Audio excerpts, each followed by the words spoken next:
Well, good evening, everybody, to the Raymore City Council work session for Monday, December the 16th, 2024. It is now 6 p.m.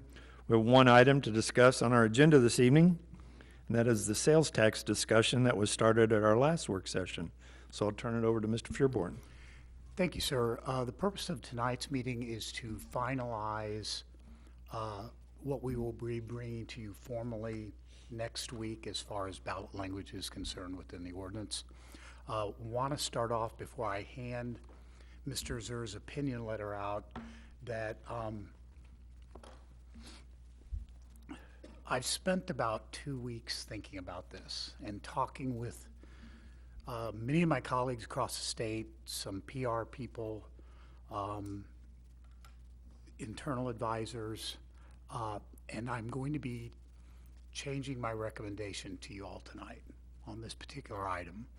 An excellent write-up here from Mr. Zer that he worked very hard on, and I'm going to ask you to skip over the first 2 pages of it and go to the bottom of page 3 that starts with, in addition to the economic development tax that is on here. As those are being passed out, for a number of reasons that I'll go into, I'm going to be recommending to the council that we only go for the public safety sales tax.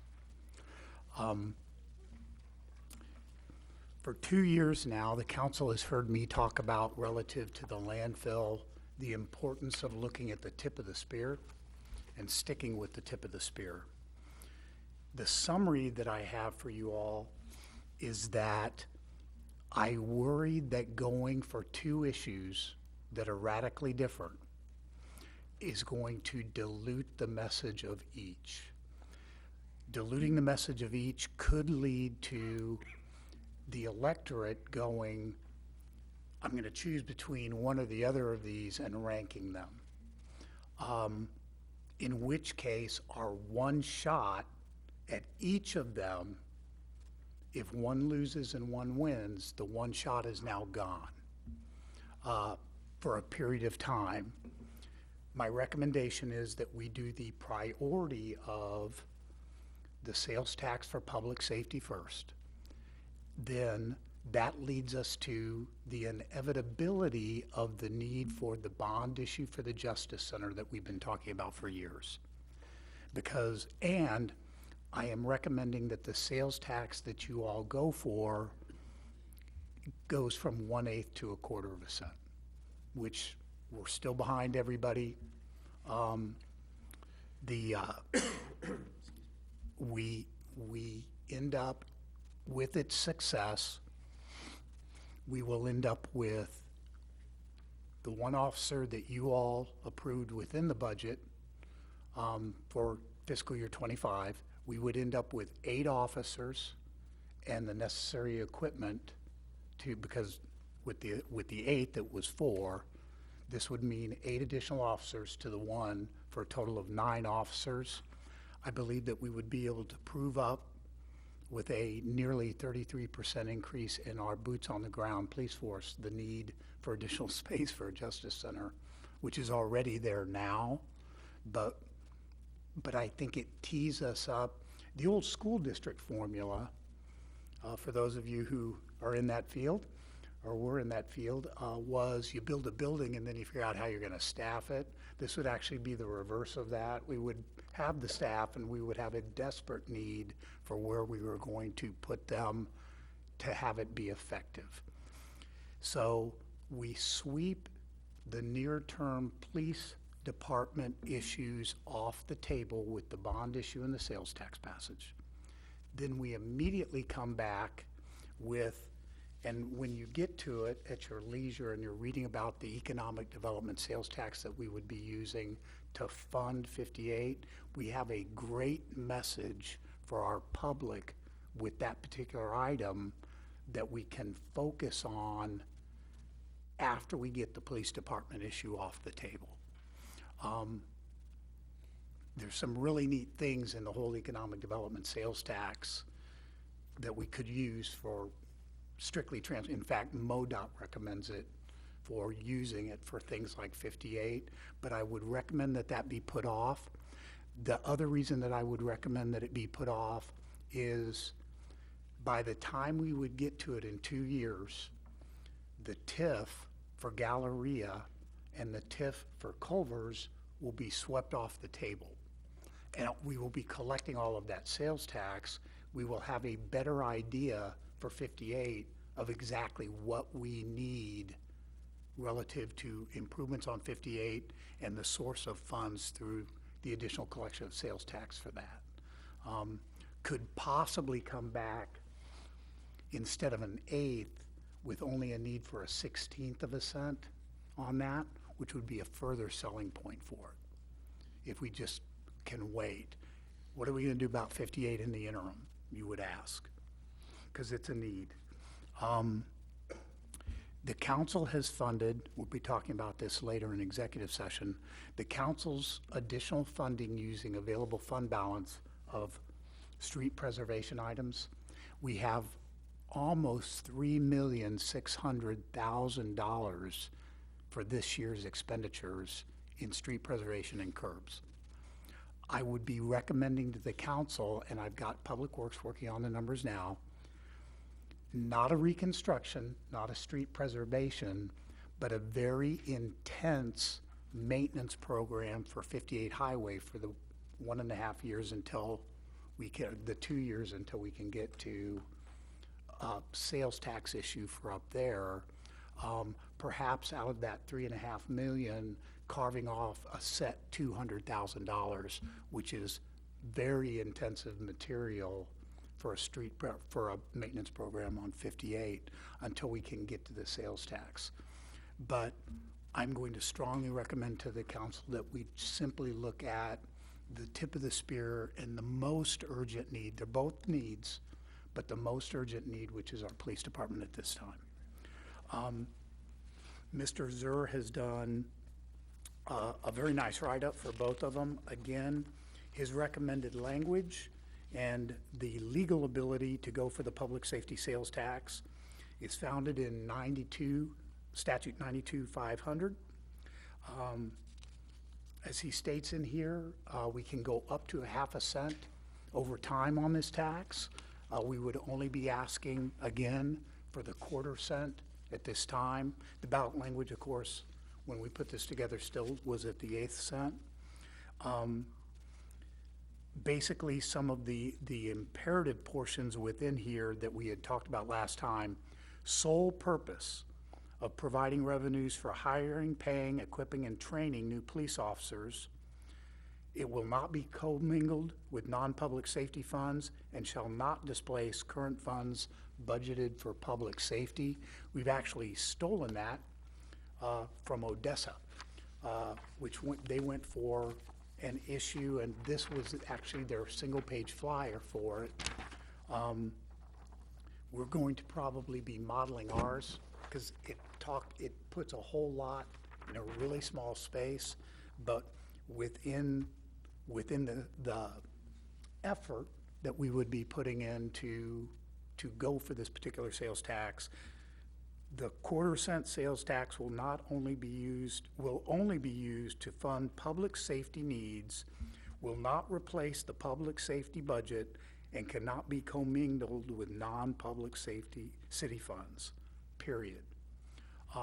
We are going to use it, if it passes, to hire 8 police officers and equip them accordingly, up to and including the vehicles that would be necessary.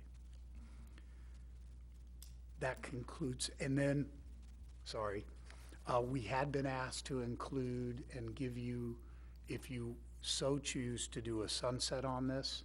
The sunset language is actually on the bottom of page 4. If approved by the voters, this tax will continue for a period not to exceed 20 years from its adoption, to sunset thereafter unless renewed by the voters prior to its expiration. While I hesitate to talk about this, another reason why we would recommend going for the full 1/4 amount right now in public safety is, I think we all know the situation that exists in our police department. If we, so the sunset provision is now a public discussion that has been had. It's out there. There is the very real possibility at an eighth of a cent that we would have to come back in 2 or 3 years, because we know we're still down police officers, we've talked about that with that, and ask for another 1 cent. It worries me that we would be compounding the public's perception. Well, you knew that you were gonna come back and do this, so your first election was a little bit deceitful. You knew you were gonna come back to this. You even had the conversation on the sunset. That was just a feint. I'm not saying the public would do that, but we open the book for that particular charge to be levied at us. I hope the council will consider the recommendation. That concludes staff report on this item, sir. Discussion. Anybody? Anybody? Mr. Circo, you want some? Well, I do agree with you, the verbiage of that of what the money will be used for, that voters will be more considerate and open to that, because they want to make sure it's locked in, not on a general fund that they think we will be spending on different things. They like to have that locked in. That's what they would tell me. So to have that verbiage, that's going to be done this way, this way, this way, nothing for this or this, I think it's a great deal. That's the way you would want to go, especially for the voters. That's what they look for. Ms. Baker? Just with our current city population, how many police officers, if we did the 9 now, how close does that get us to where we would want to be on a full staffing of a police department with a city of the size of 25,000? We would still be down. How many? It's difficult. So the ICP, can I take this, please? It's my area of expertise. The International Associations of Chiefs of Police uses a national average of 2.4 officers per 1,000 population. That is mostly for urban areas. When you get to a suburban area where you have crime spillover from the major metropolitan area, you have commuter traffic, you have community expectations that you have to take into consideration, and you have mutual aid agreements that we have with our surrounding agencies. So an optimum for a city our size on the edge of an urban area would likely be between 1.5 and 2 officers per 1,000 population. So even if you go at the low end of the scale, 1.5 times 25, now we're going to be closer to 30,000, I think, when all these numbers end up coming in, potentially from the census here within the next year or so. I think because they always do kind of a mid-decade number, I think we're going to be really close to 29 or 30. And so you have 60 officers, 50, 60 officers. I don't know that we can afford them. That would be an optimum number for us to have on board here. But I do think the additional 8 to the 31 that we have authorized will get us close to that 40 level.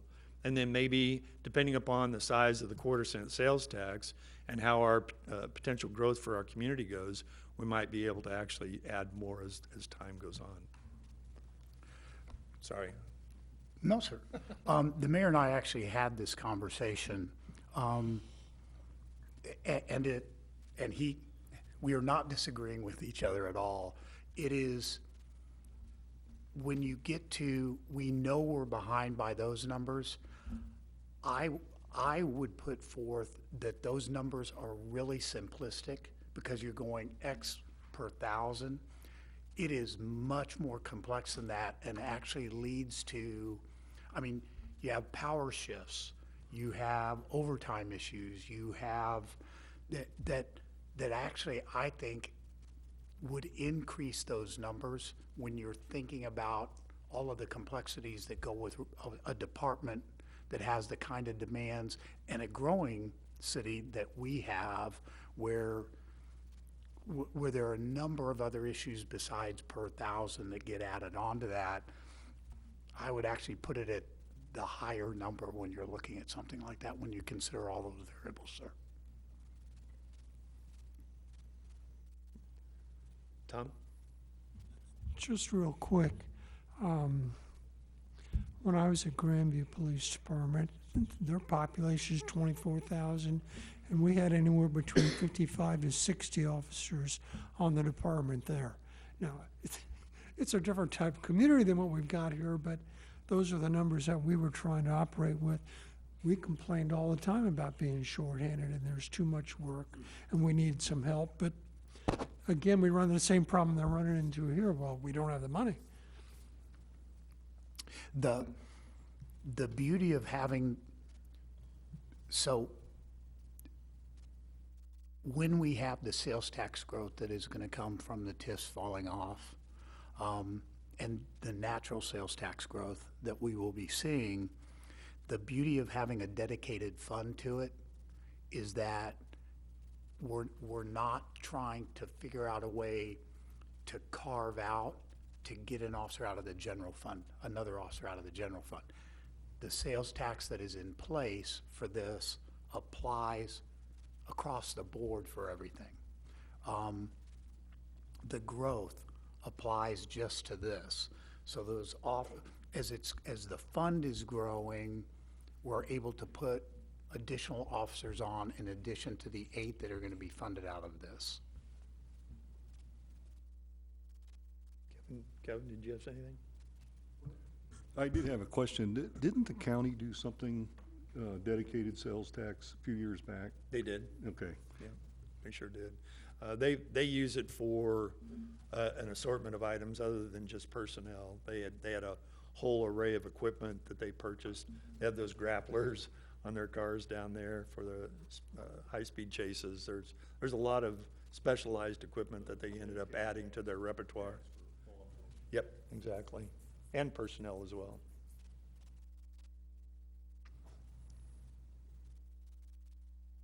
Sonia? I'll just add, I think this is a great idea. I think it's really looking to the future, thinking about as the city grows, as, you know, a lot of times our public safety issues, if we look at the stats, they come from our business districts, they come from the retail areas. The PD spend a lot of time with that, and so, as I said before, as those areas grow, we'll need more officers, and this is just gonna feed right into that and help us have a plan for the future. I am against the sunset because, as I said before, I don't think that the need for this is ever going to go away. I mean, I don't know, Jim, do you see any other funding source that's gonna come in the next 20 years that would make up for this should we lose it in 20 years? Only the natural growth, which leads to natural growth or natural need for additional police officers. I would say, and Mr. Zur, I think, would back me up on this, we had an awful time trying to find somebody to model sunset language off of, because Springfield is actually moving away from the one that they had for public safety. They're dividing it in two, and it was only because one of those, they were going to kind of extend it for one last time. But it's really tough to find sunset language these days because nobody's doing it. Yeah. Yes.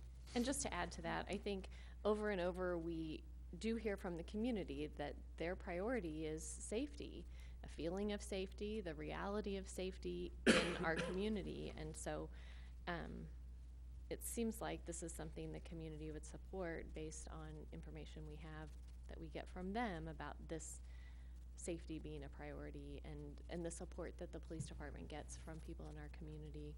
I feel like the community would be behind this. I would agree.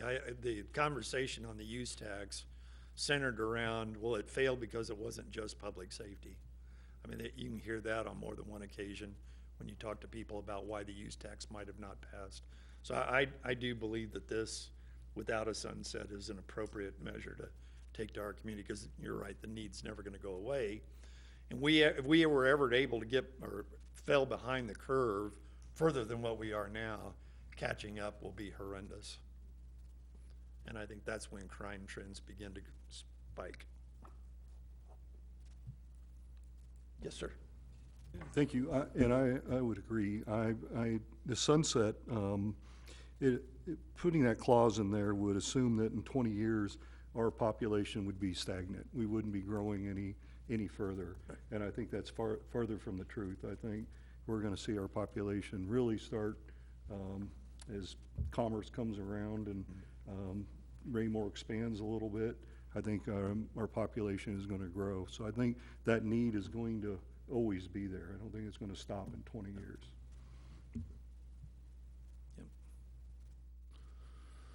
Okay, well, if there's nothing further on it, then I see pretty much support for moving forward with an ordinance, putting this on the next ballot. Yeah, seeing no difference, then it would be the ordinance that you see in here, the exact same language, changed to a quarter and no sunset put on that for your consideration beginning Monday night, sir. Okay. Everybody good? All right. The only thing I have is that we do have, as you heard the other night, we had a couple of openings still, so there's another appointment that I'm gonna make. It's Mike Wilson to Parks and Rec, and he, as you know, he's a participant on a regular basis at city functions and volunteers and on a short time scale. He was on a charter commission. He gets it. I think he'll be great for the park board. So I'll be proposing him as well. Did you have anything else, sir? Just want to remind the council that tomorrow does open filing at 8 a.m. here. Roger that. If there's nothing else, I do think we do have a need to go into executive session, correct, on the person? So I'd entertain a motion to go into executive session Your Honor. via email.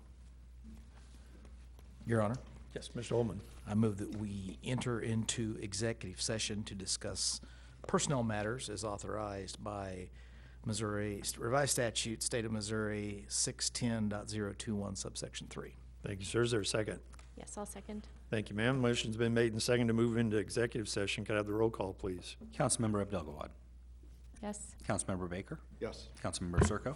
Yes. Councilmember Burke. Yes. Councilmember Ingert. Yes. Councilmember Barber. Yes. Councilmember Holman. Yes. Thank you. All right, we will now go into executive session, and we will meet in the other room.